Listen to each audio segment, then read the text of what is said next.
under your leadership, we passed a resolution that the military high command should disclose the name of that officer, the action that had been taken against him, to satisfy us that that action was not willful, or that people who are trusted to protect us, that some of them have not become part of our problem.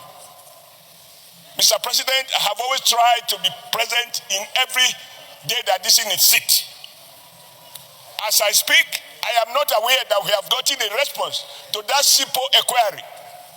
If the armed forces is not accountable, if we do not carry out due audit and oversight on resources that we have all been blackmailed to appropriate to protect Nigeria, and we come here lamenting that the things is now taking over the country, I think we need to do more than that.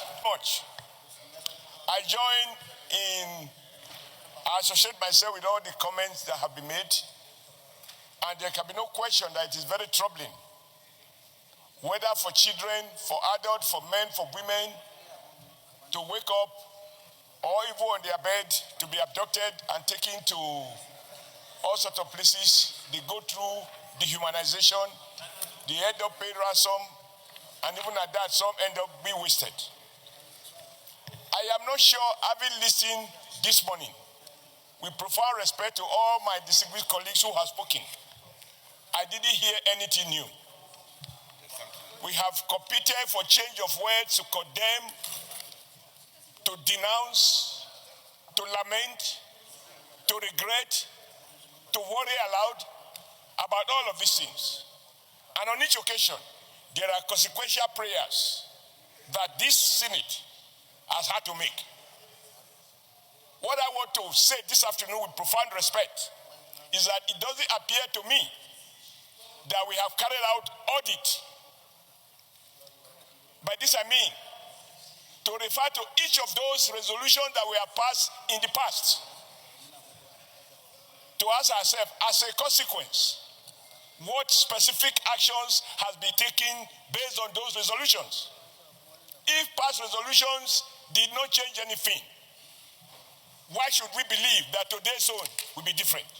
And if today's own will not be different, why should we waste our precious time on it? I want to draw your attention, Mr. President, to one particular one, because everybody in Nigeria must be accountable, whether you are under arms or you are armless. We all admitted, we were shocked about war kidnapping that took place in Kebbi. And it was reported, and the governor of Kebbi State cried aloud that military personnel that were in that particular school were ordered to be withdrawn. And about 40 minutes later, the kidnappers came and cut away about 200, I can't remember exactly the number of children. This Senate, under your leadership, we passed a resolution that the military high command should disclose the name of that officer, the action that had been taken against him, to satisfy us that that action was not willful, or that people who are trusted to protect us, that some of them have not become part of our problem.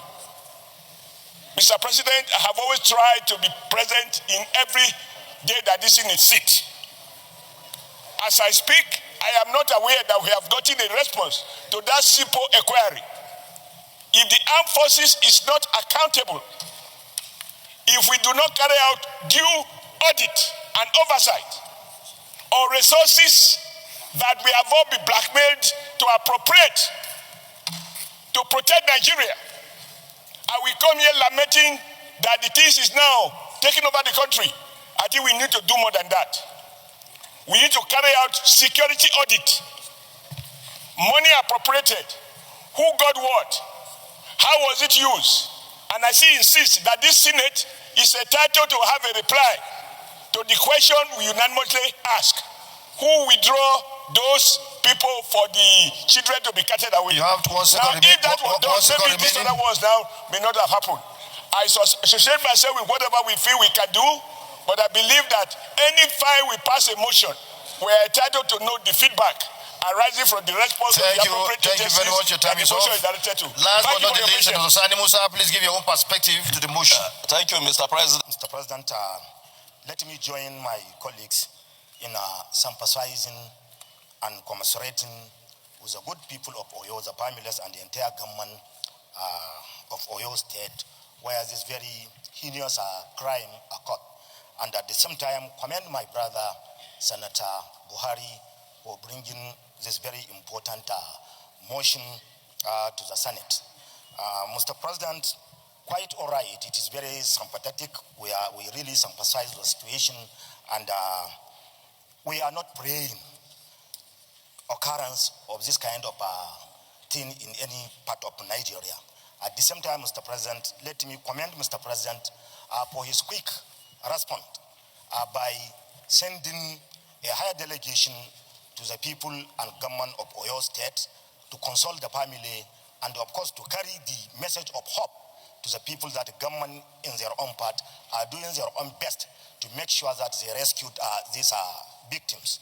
And at the same time, Mr. President, deploy 1,000 forest guard to the Oyo forest just to stop and continue occurrence of this incident. Mr. President, we are commending Mr. President and the executive and our security agencies. But at the same time, Mr. President, I think there are so many incidents occurred in some part of Nigeria. Today in the morning, I was listening to BBC, where one of our colleagues, Muhammad Ali Ndume, is lamenting what happened in Maiduguri, where almost 40 children were kidnapped in his own constituency. Yesterday, the House of Representatives carried similar motion on Maiduguri issues. Therefore, I am pleading with the executive, more especially the father of the country, Mr. President, to do the same kind of commitment to the good people of Borno State and other part of Nigeria, where there are so many victims in the hand of kidnappers. Doing so will give hope to Nigeria, and it will show that Mr. President is committed to the welfare and security of the people of Nigeria. But really, we really commend Mr. President. This is a sign of good governance, responsibility. Thank you very much. And I will call on Senator Adams OSHIOMOLE.